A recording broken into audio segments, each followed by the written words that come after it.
ভূতের রাজার বরে যা ইচ্ছে তাই খেতে পারত গুপি বাঘা। এমন বর চান অনেকেই, শুধু জানেন না ভূতের রাজাকে কোথায় পাবেন। ভূতের রাজাকে এবার পাওয়া যাবে হুগলির শ্রীরামপুরে, পছন্দসই হরেক রকম খাবারের পসরা নিয়ে। পুজোর আর মাত্র কয়েকদিন বাকি, বাঙালির পেট পুজোরও কাউন্টডাউন শুরু হয়ে গেছে। এর মধ্যেই হুগলির শ্রীরামপুরে নতুন আউটলেট খুলল ভূতের রাজা দিল বর।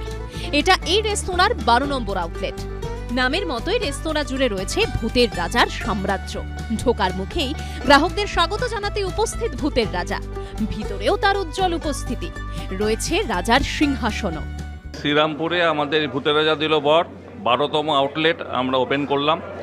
আমাদের চন্দননগরে আছে, কিন্তু শ্রীরামপুরের অনেক দিন ধরে এখানকার যারা আছে আর কি আমাদের গেস্ট বলছিল যে শ্রীরামপুরে যেন একটা ওপেন করা হয়। অনেক দিনে একটা চাহিদা ছিল, তো সেই চাহিদার কথা মাথায় রেখেই আমরা শ্রীরামপুরে ওপেন করলাম। এটা 12তম কাউন্টার। সব রাজা হয়ে গেছে, হল্লা রাজা শুধু বাকি ছিল। এই হল্লা রাজার নামেই কিন্তু এই রেস্টুরেন্টটা হয়েছে। শুধু সজ্জাই নয়, এই রেস্তোরাঁর খাবারেও রয়েছে একাধিক বিশেষত্ব। আলু পোস্ত, শুক্তো থেকে শুরু করে ইলিশ মাছের ফিঙ্গার কিংবা কচু পাতা ভাপা চিংড়ি, পমফ্রেট ঝাল, পাবদা সর্ষে সবকিছুই রয়েছে রাজার দরবারে। অথেন্টিক বাঙালি রেস্টুরেন্ট শ্রীরামপুরেতে আছে, বাট মানে এরকম বড় ব্র্যান্ডস ওরকম খুব কম আছে।